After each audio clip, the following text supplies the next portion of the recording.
Check, check. Check, check. Yeah.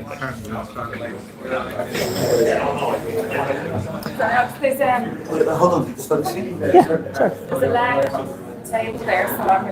All right, folks. Welcome to this month's tasting. Raiders of the Lost Archive.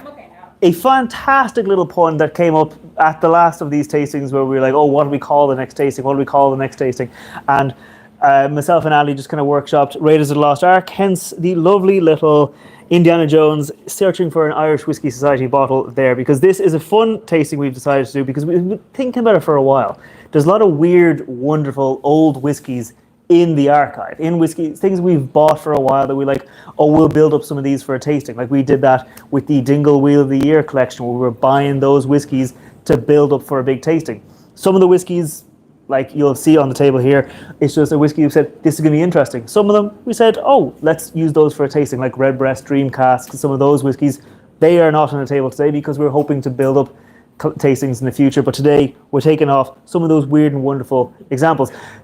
I was not supposed to be presenting tonight. I was not supposed to be talking here tonight because the idea for this tasting was that it would be the events team, all the other people behind the camera, behind the scenes, who do all out of the work, who actually put out all these 40 samples times 6 whiskies, 240 whiskies every month for all of you. Give them a chance to say, here, I want to present, and also I want to taste. So each one of these whiskies was chosen by a member, so by one of our events team's members. So we actually went in and said, okay, from the archive, what do you want to taste? So some of these bottles, like for example, that Bushmills, if you want to buy that Bushmills today, that's about €500 bottle, give or take. When we bought it, it was something like, I think, about 400. So it's a bit cheaper. But some of the other ones we would have bought when they were a bit younger, a bit cheaper, and before they actually were decided to be so expensive. So we went in and we said, okay, actually we can get some top-notch stuff for actually not that much, and we didn't have to charge all of you €50 for a ticket. We said, let's keep it at €30. So we went in and we said, here's our budget. Everyone gets 100 and whatever amount of money that works out. Tara said, that Bushmills, that's mine. So, and can you blame her? Because it is going to be a showstopper of a whiskey. So that's enough out of me. We're going to swap over to Brian, who unfortunately can't be here because Brian is on holiday tonight. He has picked the Dick Max 1808. He is going to be watching this stream online. So we get a big round of applause to Brian. It's the first whiskey on our table here today, and Brian has kindly sent me the notes he did, his research, reaching out to Dunville's, reaching out to Dick Max, getting the information behind this bottling, because this one wasn't a very expensive bottle, but it was just one of those ones he said, this is weird, this is wonderful, this is something I've never tasted to taste, and it's something that we can start off a good tasting with because it's not super strong, it's not super heavy. It's the Honey and Hemp Cask, and this is a blend, as you can probably tell. It's apparently a high malt blend from Dunville. So it is their 1808. This was one of the first ones they released in that 1808 kind of line of whiskies that was going to be received globally. We went out for different bars and different whiskies. They did special edition bottlings of it. And this here was, well, I'll go into it. This is 2 bourbon casks were filled with Dick Max specially brewed Honey and Hemp IPA on October 2nd, 2019. Both casks were disgorged July 29th, 2020. So that means it spent about, 9 months almost in that bourbon cask. So that bourbon cask then took on that Honey and Hemp IPA. I've never tasted that, but from nosing it, it's very sweet. It is very hempy. It's very honey-y. They were filled up with that high malt content blend. There was a 5-year-old blend. They were put in there in August 2020 and disgorged in January 2024. So that's another 3.5 years. So the whiskey's about 8.5 years old, with 3.5 of that being spent in that Honey and Hemp IPA cask. It was bottled January 18th, 2024, making it one of Ecklandville's oldest releases they've ever done, because it's almost 9 years old. Won a bunch of awards. And it was, like I said, it was the first in the series of that 1808 that they've done. They did an 1808 release for Whiskey Live Dublin that was finished in a rye cask. So 1808 is where Dunvilles are bringing out their kind of, I guess, interesting finishes. Yeah, so Dick Max, they said they were honoured to be the first one of these, and they wanted to do something special. Yeah, it just smells really, really sweet to me. Like, it is very, very sweet. Like, blends are always going to be sweet. It's a high malt blend, so you'd expect it to be biscuity. Sorry for the Police, they're after me. No, really, really sweet. Really, really honey. It almost feels as if someone has dumped a bunch of honey in here. But I'm still getting that IPA, the bitterness, a bit of grapefruit. Almost like tart, bitter, sour, but with all that honeyness coming on, rounding it out. I think there are some small tasting notes here, but I think the idea is for you guys to taste it yourself. Yeah. So it is coming in at 46% ABV as well. Should have mentioned that. And apparently there's notes of honeycomb, almond, pine, and lemon drops. So I'm going to go in for a bit of a taste. I know, because I'm looking at you, all of you are already tasted it. So I'm behind you.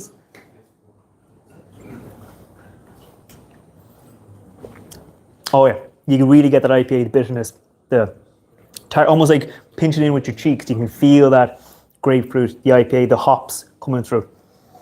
What do we think of it? Any tasting notes? Overwhelmingly citrus. Overwhelmingly citrusy? It's like Yeah. grapefruit marmalade. Grapefruit marmalade, because it spent, it was 5 years in the bourbon cask and 4.5-ish in that beer cask. So it's again, that's almost half its life in that beer cask, and that beer would have been given a huge amount. Like if you think of the Jameson caskmates, I think they're only 6 months in the beer cask, still gives a huge influence. Here, you're going to get this is 4.5 years. This is massive. Anyone down the back? Any thoughts? Yeah. A hot whiskey, actually, yeah. Yeah, that kind of clove spice, pep. Oh, yeah. The body's quite light, actually. Yeah, well, Than I expect. yeah, it's a 46%er. Like the more you sip it, the lighter it becomes. Now, for a first whiskey on the table, I think it's a solid little choice, because the next one, as you might have seen, is that Killowen Brett Ale. So we're looking at that beer cask influence. That's something that's a bit more of a blend, a bit more approachable, a bit sweeter, a bit rounder. Then we're going to go into Killowen's funkiness, and just looking at the cask, the card here that Tommy has, it's typical Brendan mash bill of bags and bags and bags of crap. So we're just going to look back on this one here. Crap. Oats, wheats, grain, barley. Mad scientist. He's a bit of a mad scientist. But this here, I think, is a fantastic little choice just for that opener. Because I can see 1, 2, 3, I myself have 1, 4, 5, 6. What, there's 2 dozen pints in the room here? We start off with a beer cask, we start off with a beer. Cheers and sláinte. Cheers. What's the price? The price is not in the notes I was provided with, so I'm going to say an amount of money. It's priceless, exactly. Yeah, MasterCard moment. it's a MasterCard moment. Do we like it? Do we not like it? It's good. Yeah. Well, again, the idea for tonight was that I'm not yapping, that we can let the other people up here and yap. So I'm going to hand us over to our good friend Thomas, who will talk about Brendan's wonderful mad science experiment. Thank you. Give it up for Matt the Whiskey Nerd.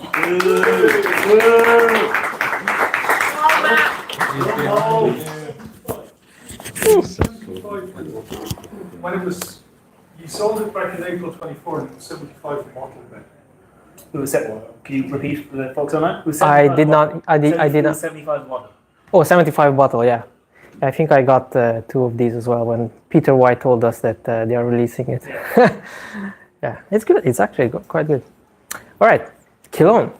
So today I chose the Killowen Brett Ale Cask because I'm a huge Killowen fan. Shamefully, I haven't tasted it yet, so we'll just wing it. This is KD Cask 211. They made 338 bottles. It was distilled in July 2019 and bottled in January 2024. And contrary to what the card says, it's a 4-year-old, which I think if you got it when it was released in February 2024, you might have noted that the under the maturation, the number 4 is handwritten over the printed 3. So it was matured for 4 years and a bit. So it was initially in an ex-Kentucky bourbon cask, which was 200-liter cask, and then finished in the Brett Ale cask for 7 months, which also might be some conflicting information because on the top of the card it says 3 months, but at the bottom it says 7 months. I did reach out to Killowen. I'm still waiting for Brendan or Sinead or the others to reach out back to me, and then maybe we'll send out an email and correct it. Yeah, exactly. But yeah, basically Killowen had this. I don't know if it's partnership or what can we call it, but there's a brewery very close to them in Newry and Kilkeel, the Beer Hut Brewing Company, and they had this funky pale ale, which was named Ebbs and Flows, which was aged for a year in oak barrels, and they've used the Brettanomyces yeast for wild fermentation, and that one takes quite a few months or even years to ferment. So you would use, yeah, exactly. Like it's different than the other yeast, which is Saccharomyces, which I guess Jack is here and he can give an extreme amount of information about. So if you have any questions about any kind of yeast, then Jack is your man. But yeah, they've used the Brett yeast, which has been used in wines before, and now the past 100 years they started to use it in beers as well, and it kind of gives that funky sour taste, laddery taste, and barnyard kind of smells, and it has more spicy phenols and fruitiness to it. It's a 52.35 ABV, and as Matt mentioned, Brandon and the team at Killowen, they are measuring the mash by the sacks. So it had 8 sacks of malted barley, 4.5 sacks of unmalted barley, 1 sack of malted Maris Otter barley, quarter sack of oats, and quarter sack of wheat. And of all these, 91.07%, I'm not sure how this was calculated, was sourced locally. And then the Mater Otis barley was sourced from England, and then the wheat was sourced from Belgium. So basically, they looked in the shack, okay, what do we have? 40 in and just went for it. Yeah, so I guess let's give it a try. Give it a nose. It's very funky. It's very lemony, I think. Very lemony. Maybe a bit of pineapple. But yeah, I do sense those tropical notes that usually you get from bread. So let's have a taste.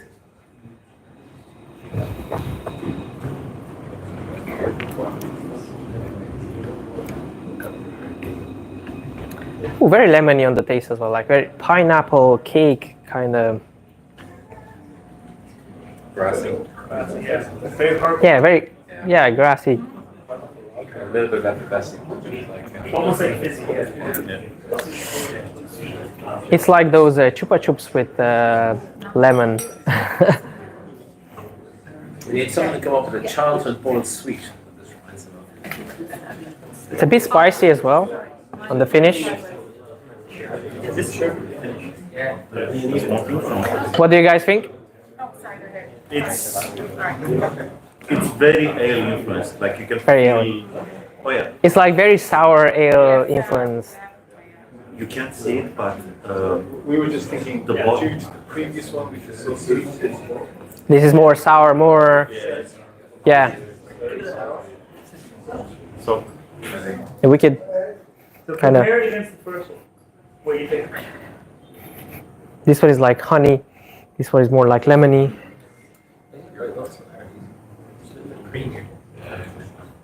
so you can't really see it in the glass, but when we were I like pouring it. this, there is a lot of things floating around. It's like very sediment. Yeah. For a moment we were worried that the bottles might have gone bad, but even in the announcement bottle back when they leaked, you could see the bottle is like very dull, very like not clean, not clear. But it's actually really nice. Yeah, it's really nice. It's Full of flavor. And the finish is long lasting. It's really nice. Yeah. It's like a proper ale, like you feel the ale going down. Well done, Brandon and team. I also read that actually this Brettanomyces, the name comes from the Greek. Well, in Greek it means British fungus. Good thing that the Irish. And Ancient Greek. yeah, A bitter note from the British. yeah. And they also use it in wine. Apparently, it gives a distinct character in wine. Like they use it in if you know the Lebanese wine Chateau Moussard, they use it in that one, and that's what gives it its distinct character. I know we had it at John at some point. But yeah, The longer you taste it, the better it becomes. So I think so. we probably have to get a bottle of this. We need to get a bottle. I would. I think This so this was sold out in the same day. I think I was in Iceland, so I did not manage to buy one. So I'm really annoyed. But it was only 100 pounds. Well, only back then the Barantools were 500 mils. So yeah. So as Killowen All right. ambassador, do you like it? I like it. Yeah. Honest, I've yet to find one Killowen that I don't like, but yeah, this is really good. All right.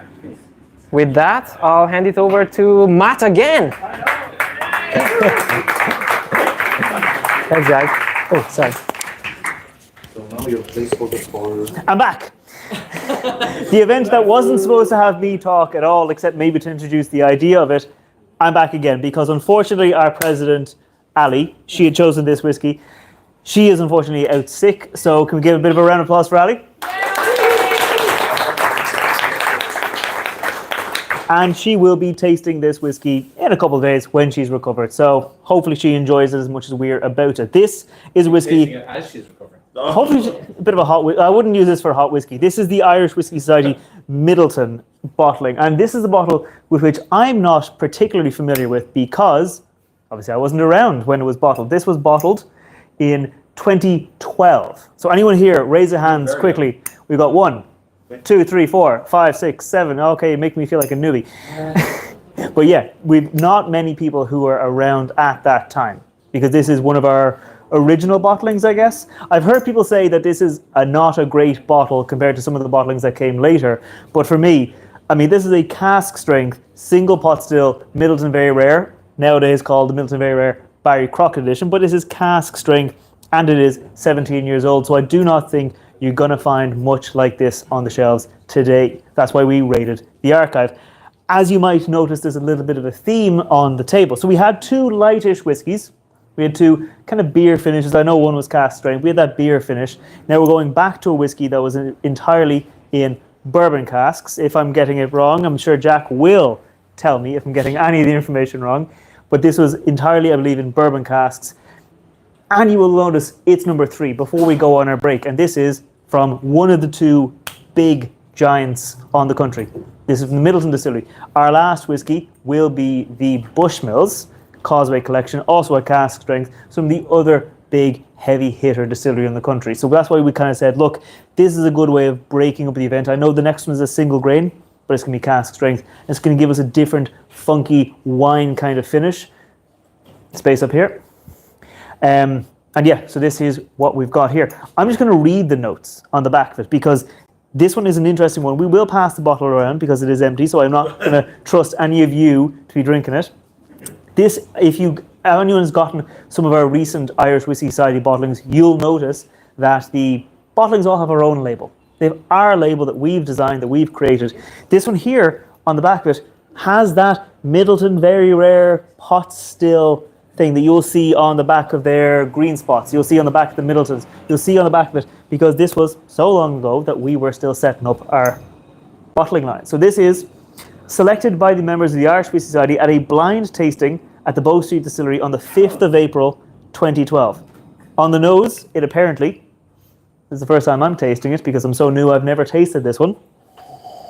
Ripe bananas give way to notes of toffee, creamy fudge, and an oily spiciness. That sounds to me like Fionnán O'Connor had a hand in writing those notes. If he talks about, it feels like it's been dragged backwards through a garage who has picked up all the diesel and fusel oils. That is my Fionnán O'Connor impression. It's not very good, I know, but gets the idea, But yeah, that banana, toffee, creamy, that's what I'm getting. Because one of the things they do say with the annual releases of Midleton Very Rare is that they are a bit different. Because of that pot still whiskey, it always gives a bit of a different character, whether it's pineapple and mango or one year, or it's banana another year. And this here definitely feels like it. Well, he's about to take my tasting notes from me, so I won't be able to rely on that. Go on, pass it around. I've remembered them off. Tastes like whiskey. Bit of oak in there, caramel, vanilla, butterscotch. But this here is, to me, a lovely little whiskey. Was anyone here in the room here tonight who was in the blind tasting in Midleton in the Bow Street? 1, 2. No, not Jack. What was it like on the night? How many samples did you have? Last weekend. You can't remember last weekend? Never mind. 10 years ago. Decky? Again, it's like, 12, 14 years ago. I can't remember exactly, but I do remember it was down to 2 bottles and a bit of debate. Okay. So it was down to 2 bottles. There's a bit of a debate between the two. We've got tension. What won out? The better whiskey? This one, obviously. Did you know what the other one you were deciding between was? No, we never told. You were never told? Sure, even like the Maribor Lane, like there was others that we would have tasted. Back at that time, it was Yeah. a lot easier, obviously, to get those samples and have a group tasting it. Yeah. These days, for various reasons, it's not possible. Like, Yeah. Yeah. These days, I think a cask of Midleton is 35, Most of the early society bottlings would have been a choice based on based on what we have. Yeah. before that. Yeah, good taste. So, for those online, what we've heard was most of the original bottlings were obviously a choice. We would have gone to a distillery, or the folks would have gone to a distillery, and chosen between 1 or 2 or 3 or 5 different casks. And this is our 4th bottling. What was the first ever bottling we did? Was that the Lochs Grand Cru? Yeah. First 3 were. First 3 were Lochs, yeah, and then this was the first Midleton. But yeah, really, really nice. Anyone get anything beyond that fruity caramel, toffee, banana? Anyone else getting anything there? Star anise, yeah. It's a bit spicy again. Yeah. This is like a medium mod pot, right? I don't know if it, this is definitely not light pot still. I don't think it's trad pot still. Yeah, this is single pot still. It's not trad pot, I don't think, because that would have heavy. For a Midleton pot still at 55%, I think the bottle's gone down there. It's 55 something. It's a bit light, I think, on the palate. Yeah. Now it has spent 13 years in a bottle, so there may be a slight amount of evaporation there, but it does feel a little bit, I won't say thin, but lighter than I was expecting. Because a pot still, you expect that oiliness, that heaviness, that richness, and this here has that. It's not there as much as I was expecting. Lovely. Oh, it's still a lovely whiskey. Yeah, it has yeah, exactly. So we have here, it has the taste of that creaminess, but it doesn't have that texture of the creaminess where it fills out. Just from a price point of view, for memory again, I think it was about €80. This is about €80, and Midleton Very Rare at a basic is $240 now. How much is the Barry Crockett? 400.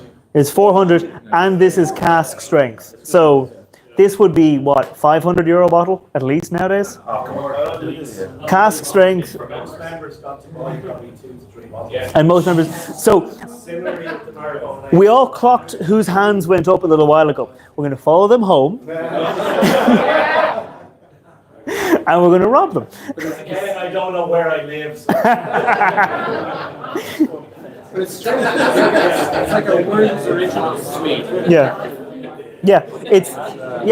So we have a comment there. It's like a Werther's original sweet. It has that creaminess, the toffee, the butterscotch that you expect from all that bourbon cask maturation, but with a bit of pepper, but Not, I wouldn't say white, but I'd say a bit of black pepper. Yeah, black pepper. Yeah.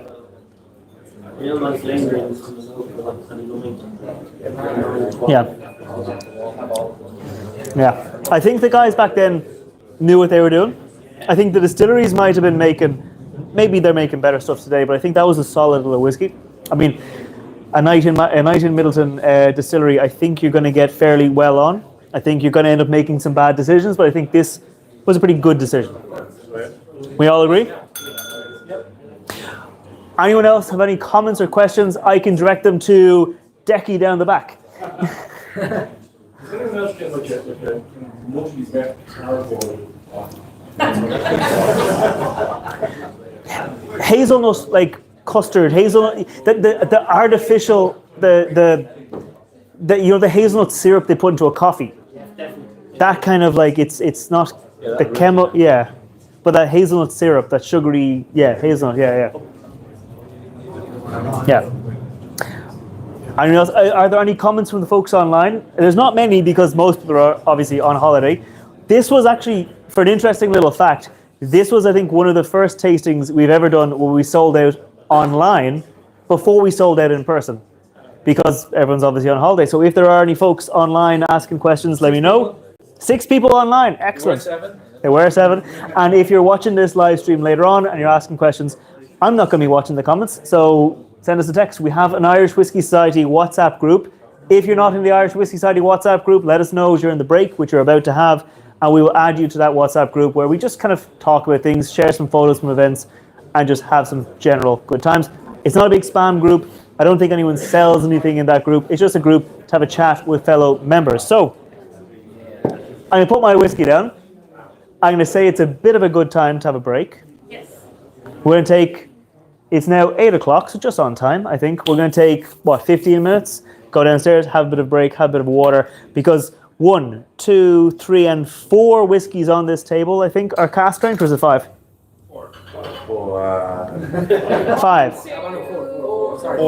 4 whiskeys are cask strength, so make sure you have yourself a bit of water. We know we only poured the 17.5 mils, so just over half a measure, but that's still going to be a fair amount of whiskey in one go, with a pint in front of you. I can see a man shaking his head, but he's got a pint in front of him and an empty seat beside him, which I know that is not going to be an empty seat there at the end of the tasting.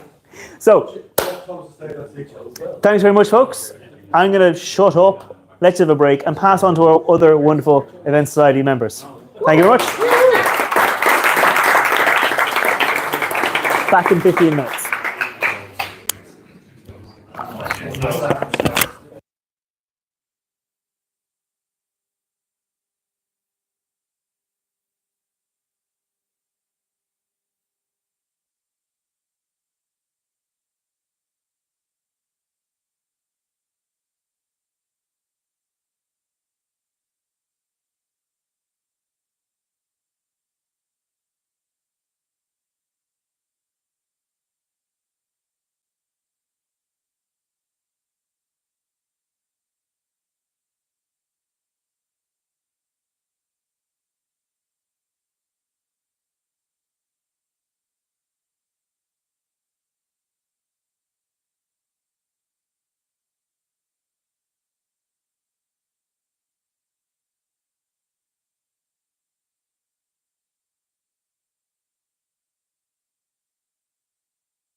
Hey, Niall.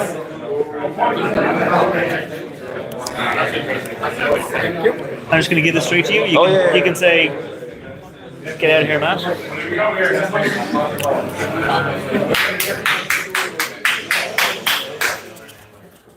So hopefully this won't sound too bad. Jesus Christ. Cool. Just wait a few seconds. Come on. Sit down. Okay. So this one. A few months ago, last year, sometime we did a tasting where we chose bottles from different pubs around Ireland, right? So we just said, okay, let's see, Bar 6061 or Palace Bar or the one in Temple Bar, which is called Whiskey Reserve these days. Yeah, but we didn't choose those ones. We just chose around the island. This one, Thomas Connolly, would have been a great contender. It wasn't in the lineup at that time, but yeah, basically Thomas Connolly, one of the oldest pubs in Ireland. It was opened in 1780 and licensed in 1861. So any of you historical guys, how does that work? Like, you open a pub in 1780, you are not licensed. So what, the taxman, if it comes along, what happens? You get a shot. Bribe. You bribe, okay. You give him a shot of whiskey probably, if you had whiskey at that time. So, but yeah, basically one of the older pubs in Ireland, and when you walk in the pub, like it feels old. It is old. There are a few postcards on the tables. Some of them may not show how old it is, but some of them, like this one, you walk back in history. Basically, you walk back in time. It looks amazing. But on the flip side, they have one of the biggest or one of the better whiskey collections. So they have some really good casks. And they had, if anybody's familiar with the Lough Gill distillery, they were releasing a True for a couple of years, and now they are Carragone, something gone. The bottle it's called Carragone, I think. Yes. Yeah. So yeah, it was taken over by Sazerac, which is going to make it Paddy's home distillery. So yeah, but basically these guys, one of the older pub in Ireland, they partnered with Two Stacks, and they got some really good whiskey. So in this case, and I actually had to ask because I didn't know what it is. It didn't say too much on the website, and the guy told me, "Yeah, look on the label," and they're very transparent. It says on the label where everything is from, so it made it very, very easy. But yeah, I just didn't read the instructions. Basically, this is Cooley Liquid, distilled in 2002. Then it was refilled in 2022, so basically at 20 years. It was refilled in ice wine cask from Canada. So for those of you who don't know what an ice wine cask is, instead of picking the grapes of the vine when they're ripe and ready, you leave them until a frost goes over them. So when the frost goes over them, you know, the grapes solidify, and then the sweetness, the sugars clump around, and the water at some point goes away. So when it thaws, the water goes away. So this allows you to get a lot more sweetness in the wine, and that's how you get ice wine. In this case, the guys from Two Stacks got a few ice wine barrels from Canada. I think it is Killowen or something. I have no idea how to pronounce it. They used it in a couple of releases, this being one of them. And yeah, it is interesting. So, and the same as Polaris, the Polaris 2.1 or whatever it was, the one that the historical mash built. So it's the same cask. I think it's like two weeks a year. Yeah, because you have to wait for the frost, and then if you leave it too long on after it thaws, you have to pick it up really fast, because after that it's going to waste. It rots. 46%. Oh yeah, like if you can't read what's on the mat, it is 46% ABV, and it is 21-year-old. Again, I don't know if I put this on the mat, but yeah, it's 21-year-old. So yeah, let's go in for nose. It is delicate, so grains single grains tend to be a bit more delicate. They're not as punchy as like a pot still.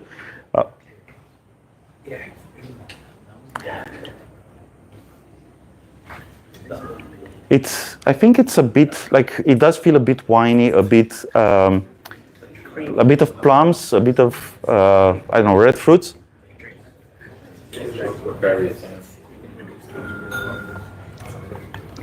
Now for a taste.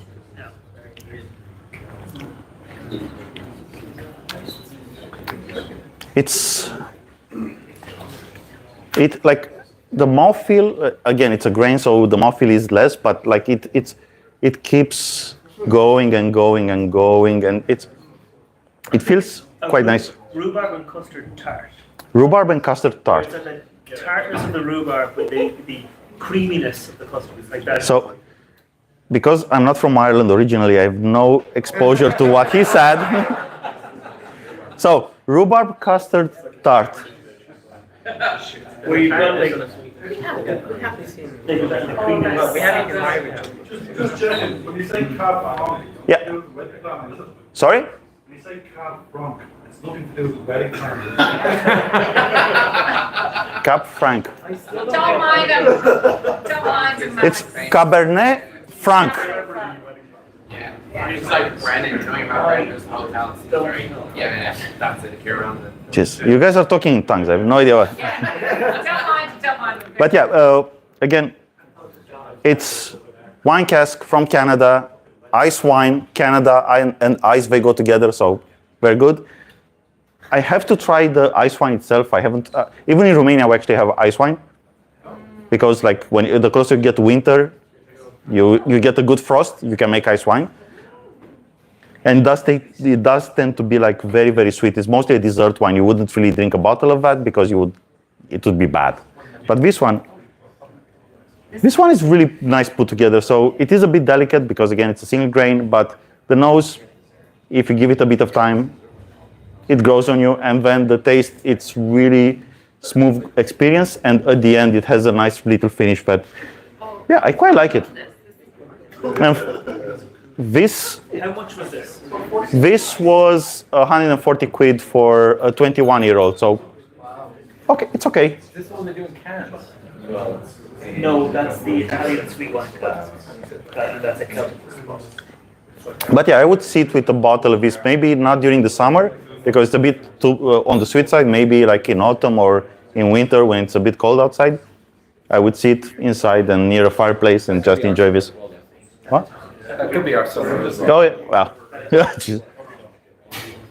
But yeah, I quite like it. Any opinions, any feedback, anything? Very, very good, okay. So, It tastes like more, please. it tastes like more, please, yeah. So, oh yeah, I forgot to mention this. So, the pub itself, so two things. One, the pub itself, like any other old, very, very old pub would be, a part of it would be the proper pub, a part of it would be grocer / vegetable / whatever you would sell at that time. So it's like, it would be multi-purpose. That's one thing. The other thing is it's home of the Sligo Whiskey Society. So they do pretty much the same thing, but smaller scale. Again, they do have a really good selection there, so they have things to choose from. Also, Paul, the proprietor and the president of the society, was asking us for feedback on this. And I'm happy to say it's a very good ram. I really like it. So thank you very much. This one is still available. Yeah. Yeah, it's still available, and 140 quid for a 21-year-old 2-stack bottle is like very good value. 60 bottles of it, so I'm not sure there's many left, but it was still available, yeah. And you can buy it online, so you don't need to go to Sligo. But if you go to Sligo, go there for a dram. It's really good. Now, what's next?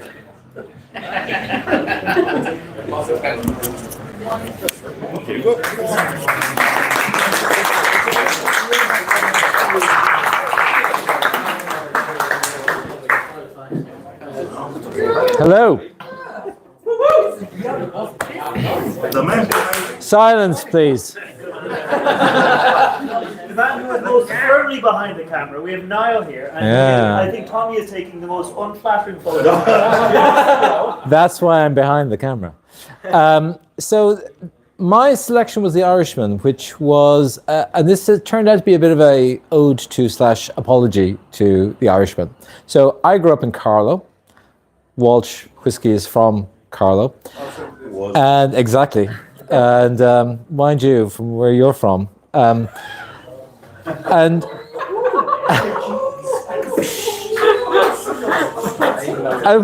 when I was growing up, and Ajit's in the front row was also the same, there was a pub in Carlow called the Irishman's. Now, we never went to this pub because teachers went there and some Gardaí. And so I always had this mental image of it's a bit of a crap pub. It actually turns out it's not. It's actually quite a nice one. So a few years later, when I heard that there was a Carlow whiskey called the Irishman, I thought, oh my God, did that pub come up with a whiskey? Because if they did, it must be crap. That was my perception. I've never told Jack this story because he probably wouldn't speak to me afterwards. So it transpires it has nothing to do with them. This is the Walsh whiskey from Carlow. My redemption of sorts came in later years when I tried the Irishman's Caribbean rum finish, which I have to say, a bit of a rum fan, really nice whiskey. Thoroughly recommend that one. So I then kind of realized, well, maybe I should be a bit more open-minded about the Irishman. I still think it's a terrible name for a whiskey, by the way. It's like, would anyone in Scotland say the Scotsman? So this one, I'm not going to get into the history of the Walsh whiskey, the Royal Oak, but this whiskey was named after Walsh whiskey being in existence for 17 years. And the year that they commissioned or they opened the Royal Oak distillery? Jack, I'm looking at you for this one. I think so. Yes, we think so. So what is it? Now, it's clearly not their own spirit. And this actually reminds me of the whiskey that we had earlier in the season, which was Beating Around the Bush. This is Bushmills, 17-year-old Bushmills, single cask. I think there are 3 casks made. And the funny thing is, it did actually make me think that why is it that other people are better at finishing Bushmills whiskey than Bushmills? Causeway collection aside. So it's every year there's a release. This particular one is from 2024, and it is 606, number 175 out of 606.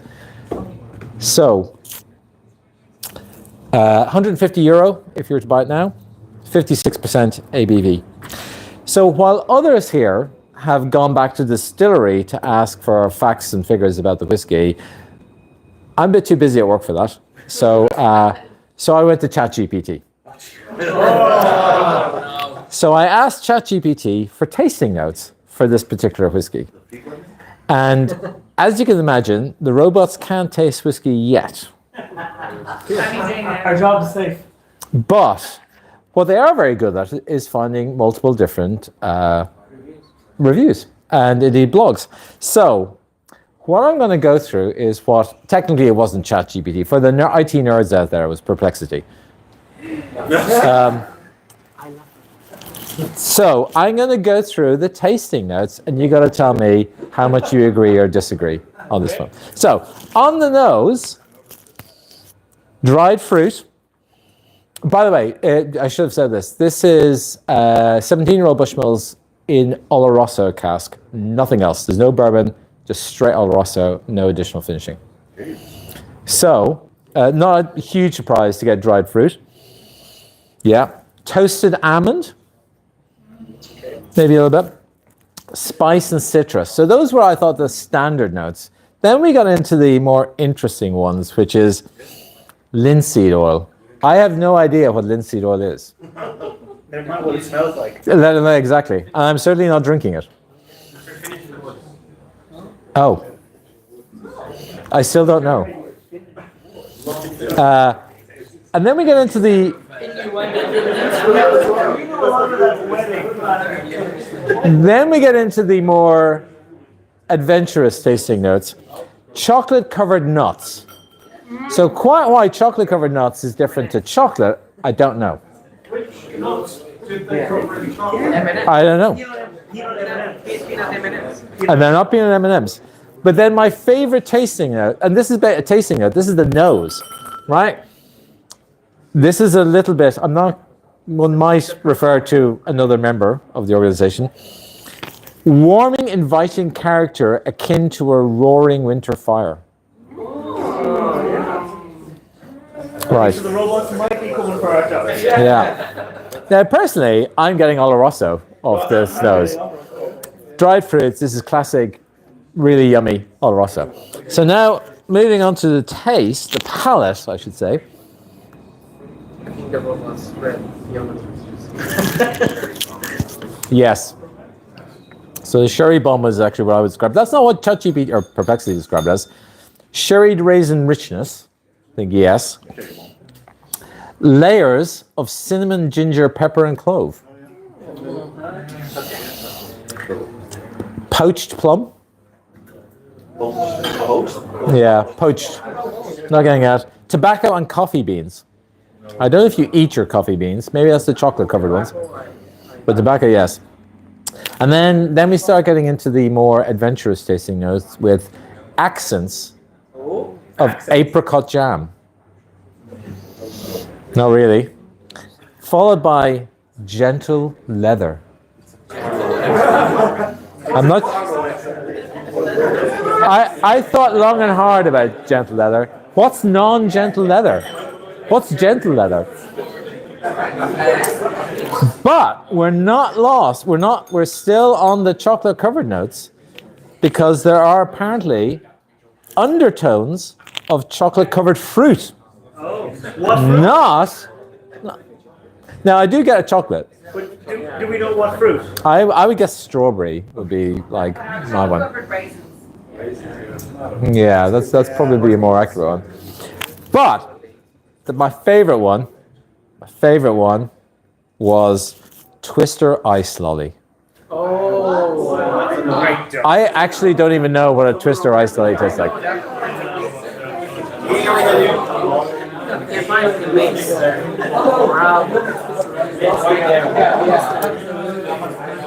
And the finish. Oh, question.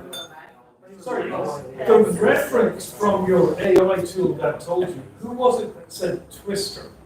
So Drank a whole bottle of it. I did actually check this one because I thought that's a weird one. I'll go back to my other notes. Second notebook. So there were basically 3 blogs. That one came from Water of Life blog. Was it Water of Life or Ishkabaha? It was the Water of Life blog. .co.uk, that's... Yeah. There were basically 3 blogs, including Barry, what's his face? Barry Chandler's one. They were pretty sensible. And then there were 2 others. And a lot of the wacky ones came from Water of Life. Or interesting ones, maybe I should say. Right, on the finish, long and warm. Yeah, I'd agree with that. Red wine richness. I wouldn't have said red wine richness. I just would have said Oloroso richness. With a bit of dry oak, which I do get. Nuts and dark clove, inviting more sips. Yeah. I'll tell you. I think that's the most sensible. Yeah. And then we get on to the more adventurous finish notes. The higher ABV gives vibrancy without overwhelming, allowing sweet and spicy notes to harmonize. The last comment, which I thought might be a bit too much, it was described as singular and spectacular. Now, I think it's pretty good. Yeah. Do we agree with our new robot overlords? No. So much better than the manual, human aspect of it, yes. But- Way better, man. So what It's this tired back in the back. The bus I was just pushed under. what I do think though, Forward to the whiskey nerd distribute. Sorry, I'm curious, where has all the colour come from? Sherry. oh, it's the Oloroso. Yeah. Yeah, 17 years in an Oloroso cask. That's going to take a lot of. So that is 17 years in Oloroso. So although I kind of poo-pooed it a little bit, I actually do think the Singular and Spectacular is. Do you know first or second fill? I think it's first fill, but I'm not 100% sure. So I do think Singular and Spectacular, Singular definitely, which is, this is not, I think, the most complex whiskey you will ever try. Because for me, this is like the phrase is there, it's a sherry bomb. I happen to love sherry bombs. For me, this is, I could drink this all night. But it is absolutely very focused. Not the most complex, as I said, but actually very singularly a sherried influence. To the point where, for me, it's almost like a Glenalky. It's like a good Scotch sherry bomb. I would have said 12, but 150 euros, slightly cheaper at the airport. Yes. Any other kind of comments on that? Tasting notes? Anyone want to do better than Perplexity? No? Probably it's 150 euros. They were released 7 or 8 years ago, 70 or 80 euros. Yeah. Which is incredible. Yeah, but like That's probably when the reputation came. Yeah. Yeah, it was like, I was trying to think, so 17, when they first brought this out 17 years ago, was, Jack, I'm looking at you, I think it was the early 2010s, must have been like 2012 or something like that. 17 years ago. No, so they introduced this 17 years after they were in existence, and I think they were established in 1999, 1989. That was. The first one was 1999. It's been a little while. Yeah, so it would have been 1999 plus. It would have been like what, 2016 if my maths is about right. So in the early days, yeah, this was like sub 100, an absolute cracker. Bushmills, right? And it's Bushmills, yeah. Yeah, but it's a new release every year. I quite like the new bottling. Actually, I did find the old one a little bit more old-fashioned, but yeah, it's exactly the same approach. And if Brion was here, he would say, get it at the airport, because it's also on tasting most times you go to the airport. It certainly was the last time I was at the airport, and I did taste. Because how many bottles of that were there? 600. 600. So 600 bottles a year, every year. So that's 2 casks or someone. I think they say 3 casks, but I can't fully yeah. I think it's 2 casks because if it's a sherry pot, it's like a big one. It's a big. But you don't know if they're going to use all of that, if they're going to keep some of it. Yeah. And it's 17 years, so it's not like the finish when they fill it up. Right. So what you're saying is that just buy a one-way ticket Crack it open. to somewhere Anywhere. and you get a tasting for less than the price of the ticket. Ryanair flight to like Edinburgh. Just walk out of the airport. Yeah, exactly, yeah. And it pays your price of the ticket. You're not being. Right. Shall we move on to our finale?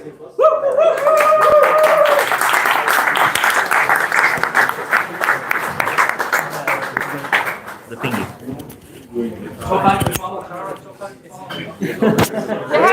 Wait for it. You haven't tasted it yet.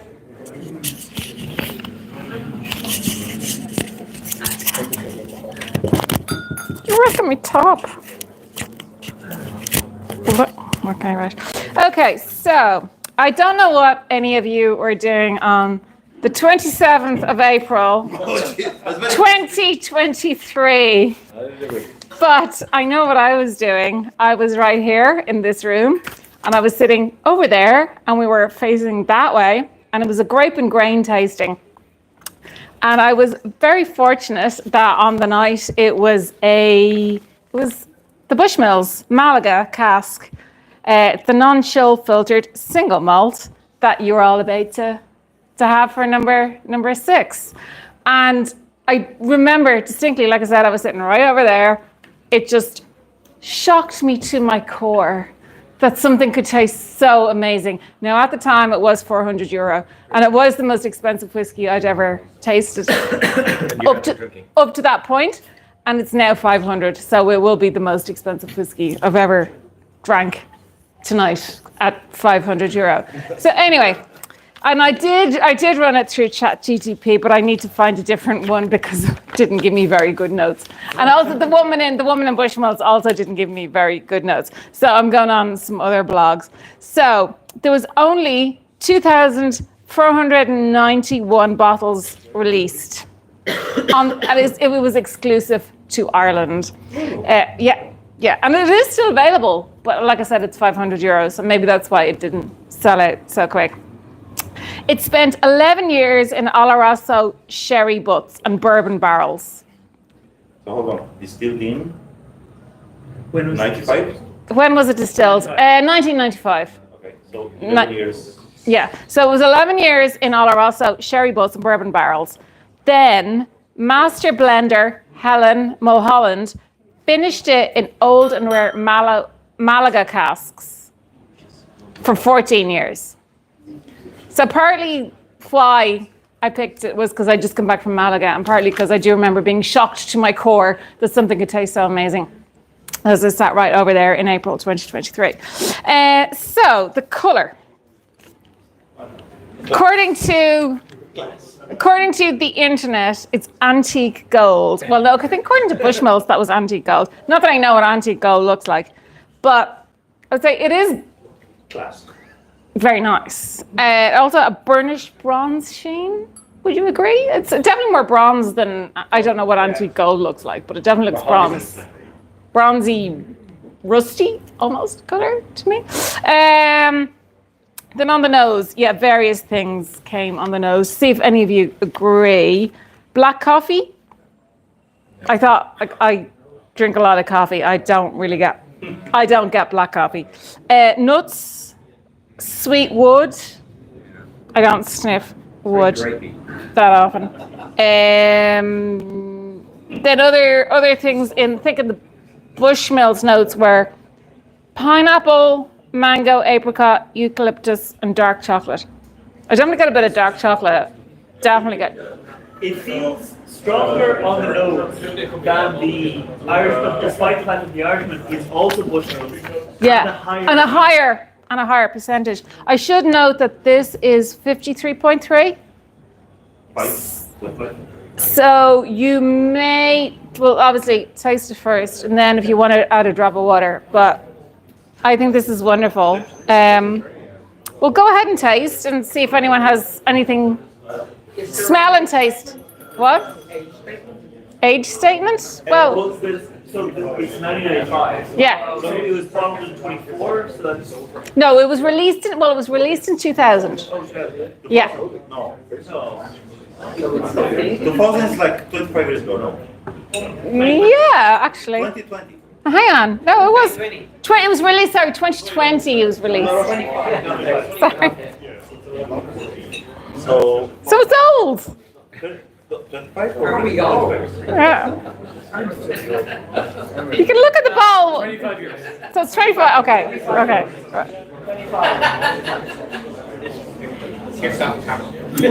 So has anyone tasted it? Yes.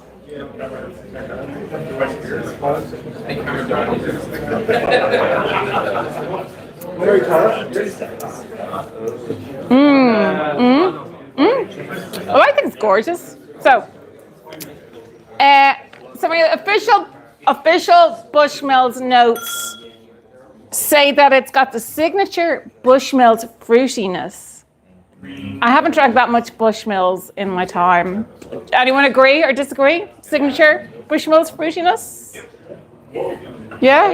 That's Nick because he's a big Bushmills. Nick? Yeah, Nick, the Greek? Yeah, Nick the Greek. Oh yeah. All right. Nick, do you want a microphone? Nick. Nick. No, My take on this is what that may is signature whatever fruitiness. Fruitiness doesn't have a signature. Well, Bushmills say it does, and that was in the official notes. They emailed me, so.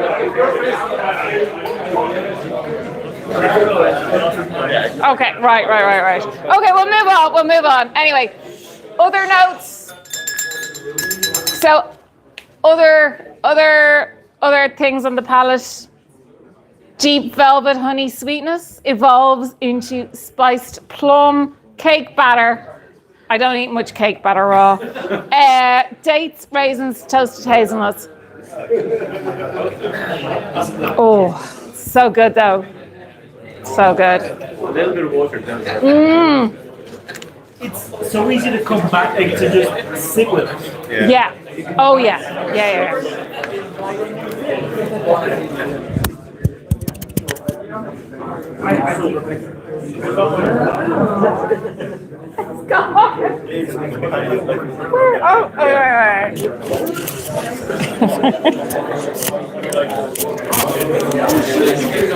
I wore the wrong top for this kind of thing. Hang on, just hold it. Yeah. No, I'm not, because it just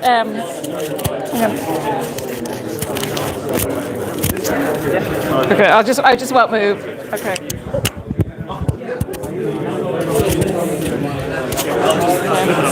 Yeah, no, I just held it. It's okay. I'm a pro.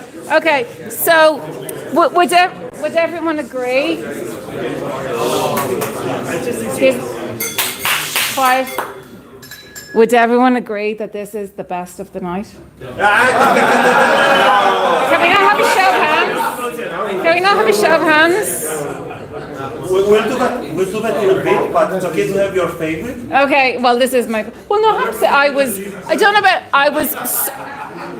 I was hugely impressed by the selection tonight, and I'd like to give a big round of applause to all the rest of the team for what they chose.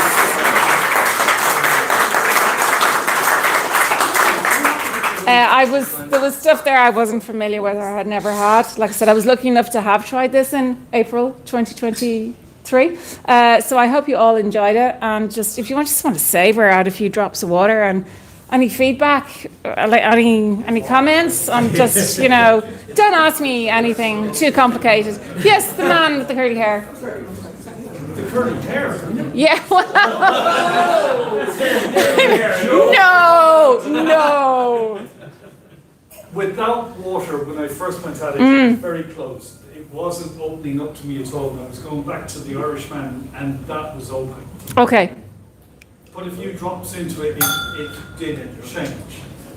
What? But it became more open, it's chewy, there's some fruit in there. But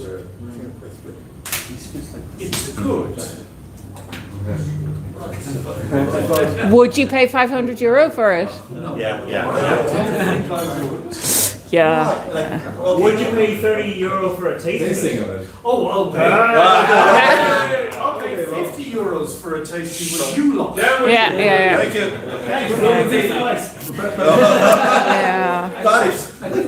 Yeah, but that is the joy of the Irish Whiskey Society, that you get to try these kind of things for your €30, evening of the last Thursday of the month. So I think you should just all tell your friends to come and join the Irish Whiskey Society. So yeah. Okay. So are we did our vote? Thank you, Gareth.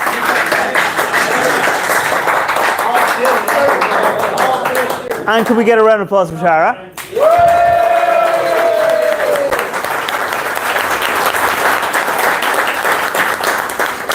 Now, you've heard from 4 members of the events team. We are always looking for more members of the events team. We've actually recruited 1 tonight.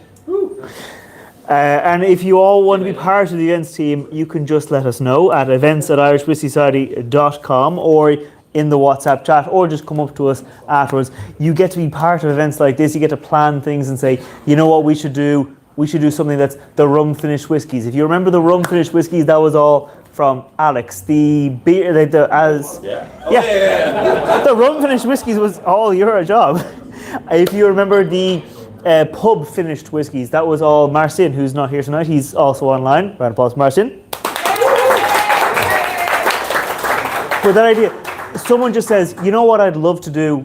Let's do this. And so one of the events that Niall had an idea for next year is the what they call the whiskey events. Eurovision. Oh, well, there was the Eurovision whiskey events from whiskeys from other Eurovision countries, but also from the different what are called the expos, the Belfast with Belfast Whiskey Week, Irish Whiskey awards, all the different the festivals. That's the word. The festivals. So doing a tasting with some of the festival bottlings. So this idea that if you have an idea of something, I didn't get to go to South East Whiskey Fest. I'd love to have tasted that whiskey, or Cork Whiskey Fest. Join the events team. You can plan an event. You got a good budget, and you get to get those whiskies. You get to have a whiskey that was 400 originally, €500. The whiskey that made you love whiskey.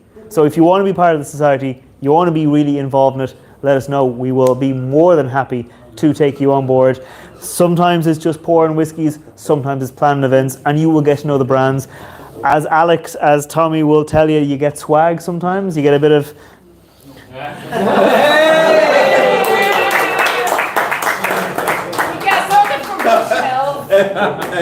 and you get a nice society t-shirt.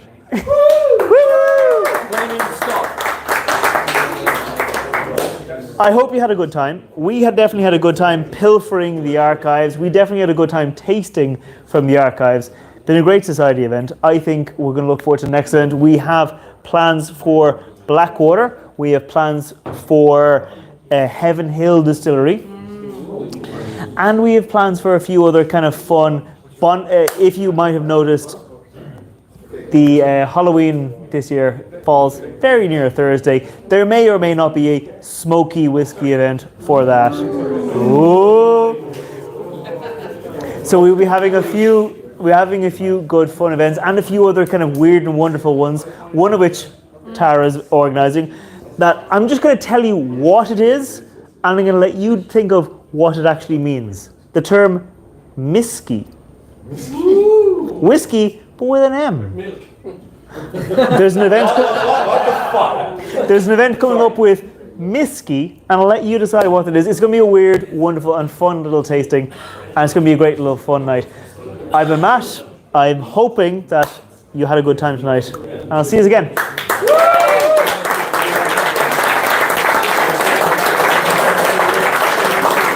Thank you, folks.